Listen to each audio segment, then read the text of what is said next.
Guys and girls, we just sold a house which was 1.4, 1.5 6 months ago, 2,036,000 at auction. Any Muppet can sell your home, but getting the phenomenal price only a complete salesperson can do.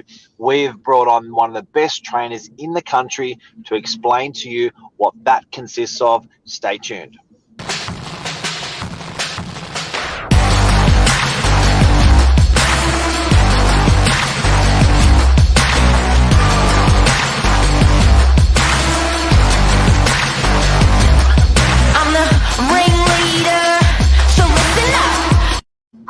Good morning, everyone. Welcome to Morning Minutes. Myself, Michael Bergio, Mark Novak, and special guest Lee Woodward, all to talk about becoming a complete salesperson, and also we'll put a spin on it for an owner looking to sell, how to identify a complete salesperson. Good morning, gentlemen.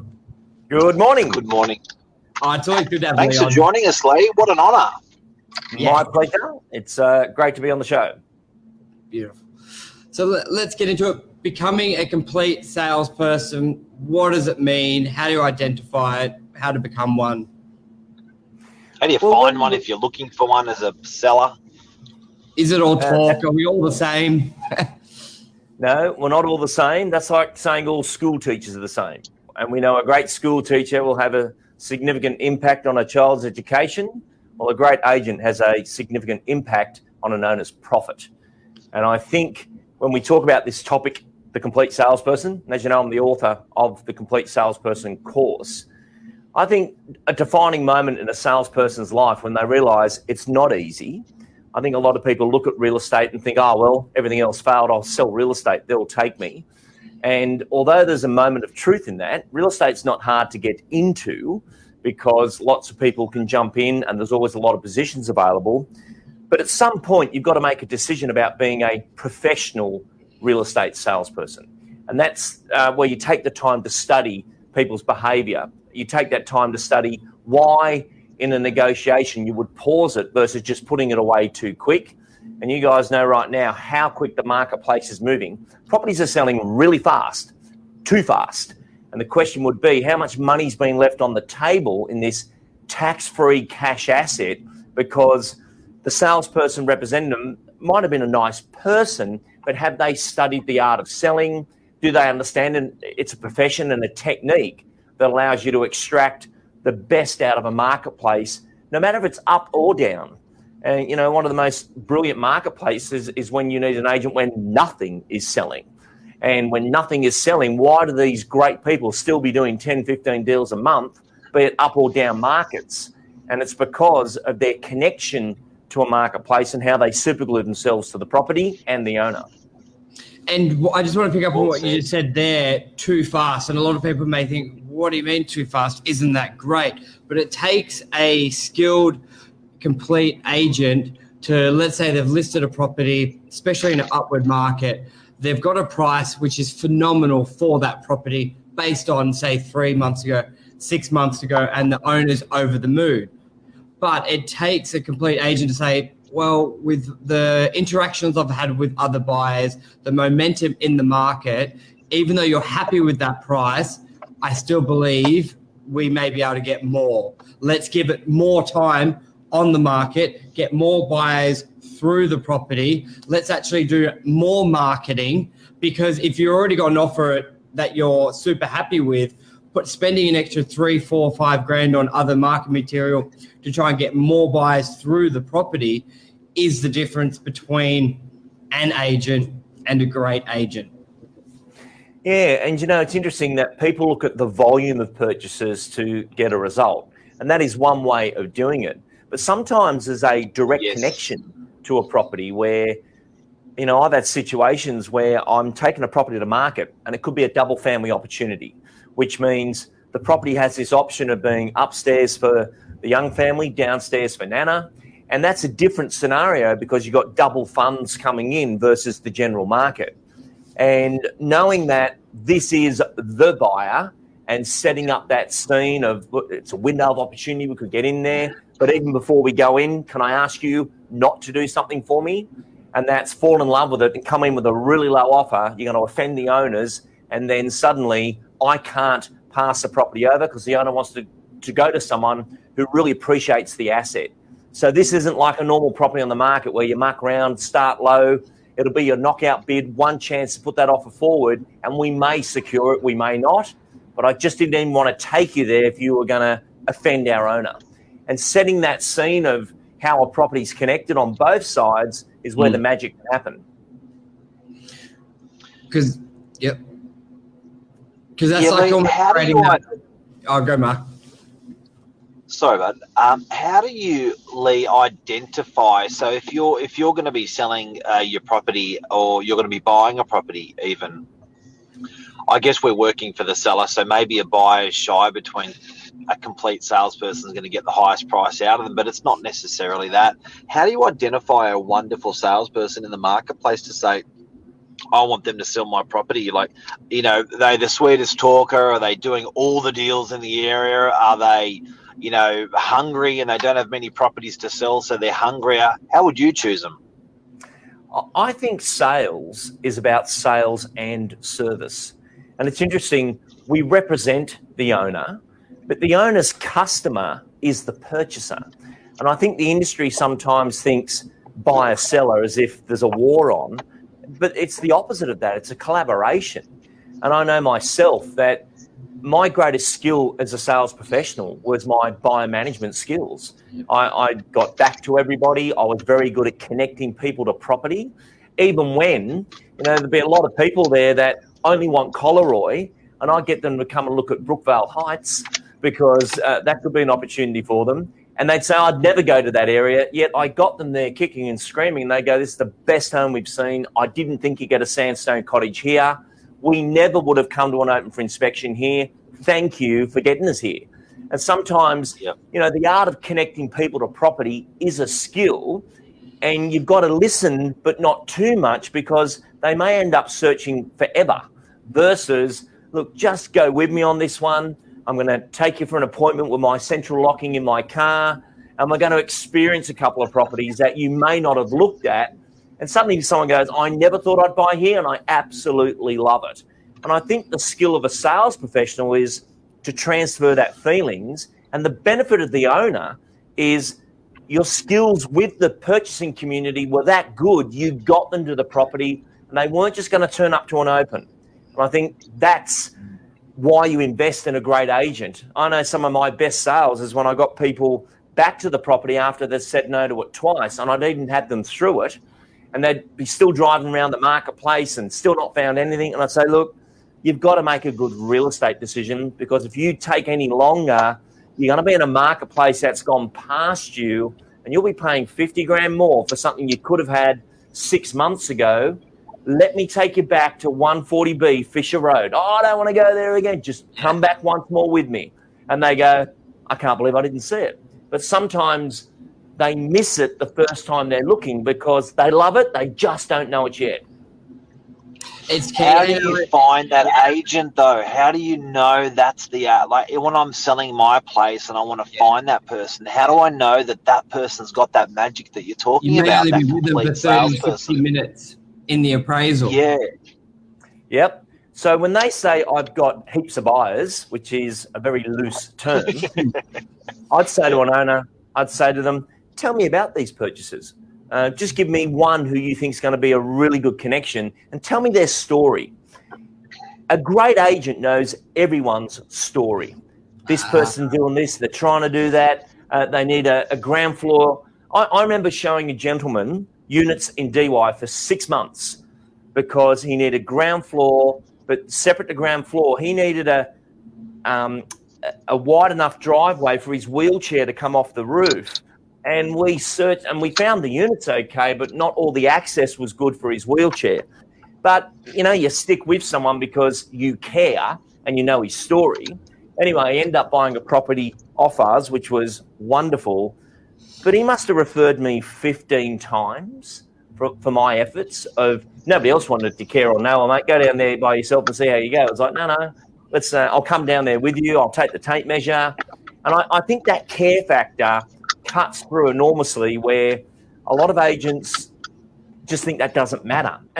And when you focus on people's stories, the money turns up by itself. When you focus on the money, you very rarely get to know people's stories. And it shows the vendor that you care about the buyer, where a lot of agents won't know the story. And it gets through that loose comment. Lots of buyers, okay, what are their names and stories?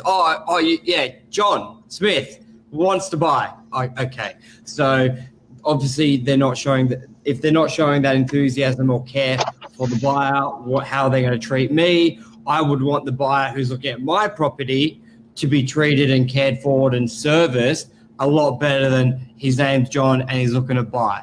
So that's a good way to sort of cut through that loose comment.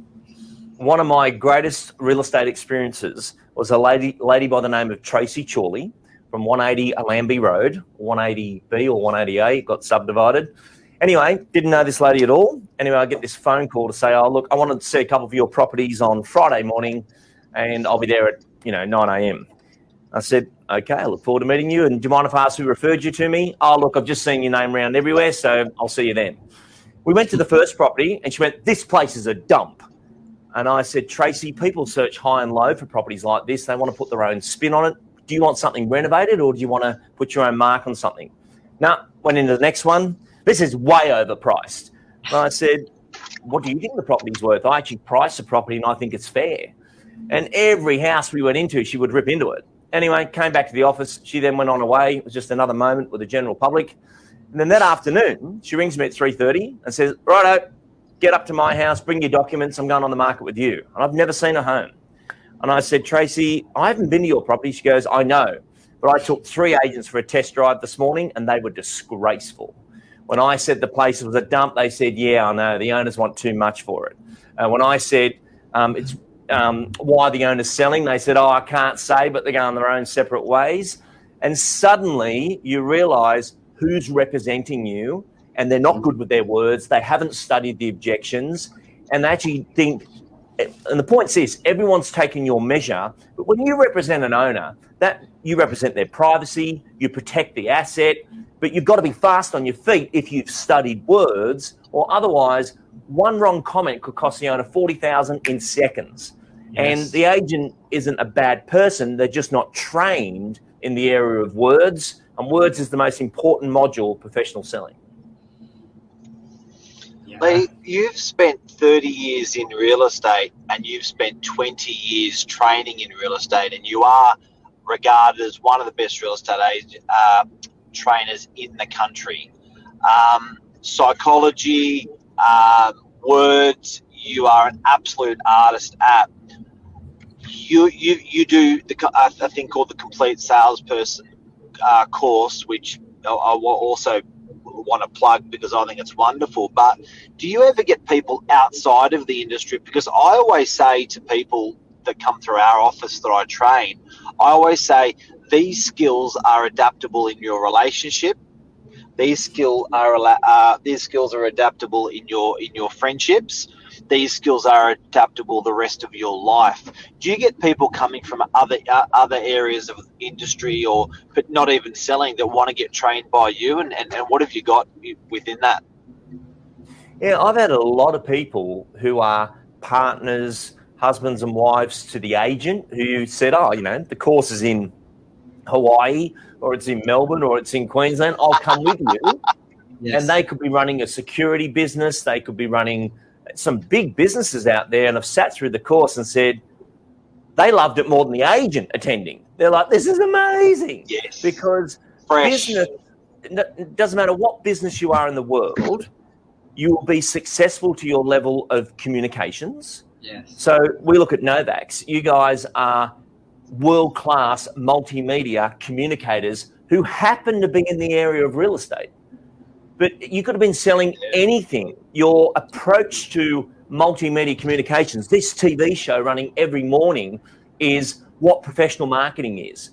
And business, no matter what business you are in the world, there is only lead generation, lead conversion, and client fulfillment. So every time I was showing property, I was actually in lead generation and client fulfillment. So any owner, I'll give you a quick story. If a call came into the office saying, I'm thinking about selling my house, send anyone down, and it was my turn to go, I'd usually lose those ones because I had no relationship and they didn't know who I was. It was like a fashion parade. Did I get it? No. Okay. Yeah. Whereas if I'd had them out as a purchaser and had the opportunity to show them my product knowledge of construction, how I show a home, they'd try and negotiate and I'd get them up $20,000, $30,000. I would never lose those because they got to take you for the test run and they'd be saying, geez, we met 5 agents today. There is no comparison between that Lee Woodward guy and these others. The others were just not interested in the house at all. We were inconveniencing them. Whereas when Lee showed the properties, when he walked in and said, before we go around the floor plan, let me show you the 80% area. This is where the owners spend 80% of their time. How does this property feel? That's very different to go, okay, have a look around, see what you think. And I'm just going to be on my phone. Actually, I'm going to have a low-fat Big Mac in the car while you guys have a look. You know, that level of service, and I think servitude, which is that word of service. And I'll tell you another person I saw that in, and I was very fortunate to do the first 5 years with him, was John McGrath. John McGrath was phenomenal at buyer management, but he genuinely cares about the purchaser finding something that's going to match their needs. But I've been in a boardroom meeting with John. There's 20 people there and everyone's having coffee and so forth. Everyone gets up to walk out the room and John starts cleaning up all the coffee cups because someone's got to do it. You know, who are you leaving it for? And I think that care factor is phenomenal and people pick up on your business energy. You either love this or you don't. And I think that's a big tip. You'll never get really, really good at something unless you absolutely love what you're doing in what you do. So selling real estate for me was just, it was 7, then it was 7. Meaning it's 7 in the morning, now 7 at night. Where'd the day go? Did I even remember to eat? You were so excited bouncing from appointment to appointment that this is not work. This is an opportunity to service the real estate property community and be paid for it. That's a pretty good gig. And especially like when you look at the skill we learn, the communicating, it's not like we're doing specific electrical trade. And if we change industries, it's pretty much useless. But knowing how to communicate, like what Mark said, is going to benefit you with relationships, any industry. So it is so small-minded for agents to not really want to improve the words, the psychology of it, because that's just going to help you in life. The amount of times I've seen, especially when you're hanging out with buddies, where you can just see the different levels, it can get you out of a lot of trouble as well, being able to communicate. So it's just a wonderful skill you should dive straight into, but it helps so much with clients. Like the buyers, they may be an accountant or electrician, so they're not focusing on words and communicating. And if you're an agent who is not doing that as well, it's like 2 negative magnets. They're just not going to flow. And the end of the day, for an owner, if you've got the 2 people who can't communicate, you're not going to get the best price. You're not protecting the asset. So as much as agents like to look at the figures and that and the dialogue, but they've needed to take it to a much farther, a much better level of communication for the clients, for one, themselves, to improve their life, but also in the process as well. I remember when what you said gets you out of trouble. I went to an off the plan unit that I'd sold that it had finished being built, and there was 4 builders there. Normally there was only 1 builder there. And I'm like, how you going? They're like, mate, you're really good. I'm here with your buyer. I go, yeah. We're all just here to see how you're going to get out of this one. Like, why? Well, he thinks it's north. He thinks it's on the other side of the building. You sold him. He reckons you sold him a north. So we just want to see how a salesperson is going to get out of this one. Yeah. So, you know, sales is a beautiful thing. It works, you know, in different ways. But Lee, in finishing off, how do we get more Lee Woodward? People have got a piece of what you do today and how you do it. And when we're big fans, we personally have got about 5 or 6 new recruits that have started the business that I do want to speak to you about off air as well. But new recruits or advanced salespeople or different industry, how do people get more Lee Woodward? Well, the great news is, like, the Complete Salesperson course is a 2-day event. It's 16 hours of being on stage for 2 days and sharing the whole model with people. And we've done that for 20 years. During the pandemic, you have to find another way. So we were able to go on set, become not stage speakers, but go into being multimedia presenters. So we put the entire Complete Salesperson course digital into what we call TOD, Training on Demand. And what we've already had 60 companies go live since last Thursday, and we launch in the UK on the 25th of March, and we have an amazing opportunity over there now that it's digital. So the Complete Salesperson course digital, you can get it from Realtor Academy on our website, or just type in the Complete Salesperson. Yep. I brought But up it's here, 5 masterclasses in the course. You've got Find, List, Communicate and Sell. And as you can see from on screen there's some live footage, but then most of it's me in the studio, one-to-one, explaining how this all works. And the Training on Demand platform, the best thing about it is pause, stop, rewind. So when one of your brilliant young sales ninjas, Mark, hits the course and says, I want to learn live mode, sell mode. I want to know the questions to ask people when they ask, but what will I get it for? And suddenly they'll have this opportunity to understand that the Complete Salesperson course digital is the masterclass. And when I started, you didn't have any of that level of information. And there's about 22 agents contributing to the show. So like you got Phil Harris, Matt Steinwade's on there. We've got graduates who've done the course 20 times who are now, they could deliver the course, sharing their world of real estate now that they've mastered the model and become a sales master. Let's do it, Mark. I mean, I remember I'm doing it. Back at Kevin Stacey. I remember my first exposure to Lee was back at Kevin Stacey, Mark. On tape. He had 2 seasons of the Complete Salesperson CDs, and Kevin was like, yeah, go listen to them and learn yourself. It was great, but there's still stuff in those that I remember today. Like, not all agents are the same. Don't create the red and blue corner with owners and buyers when negotiating. It's vital. So let's refresh that. I'd love to do it, Mark. And guys, I know I'm blowing sunshine up your ass, Lee, but like, guys and girls who are watching, there's someone who's studied the mechanics for 30 years, the best of the best people. Like, I think theory-wise and technical-wise, for selling shit, I don't think there's anyone better in my world or in the world, in Australia, than what you do. So it's great that people can actually and just to give an idea of the depth, because we know each other personally, Lee and I. This is a dedication of 1 year of a person and a massive team of people's life to building this stage that you were on. Yours is cutting out, Mark. Audio. Into this channel or into this medium of multimedia. So it's been immensely. Stripping back the course into the index was the hardest part, because when you do it live, you're speaking in real time. Whereas when you say live mode, sell mode, building a presentation, digital prospecting, it was an amazing experience to index the whole thing, which is now allowing me to go through the transcription, and I'm writing the book Moments. And Moments of the Complete Salesperson course is where someone says, I said this and this happened.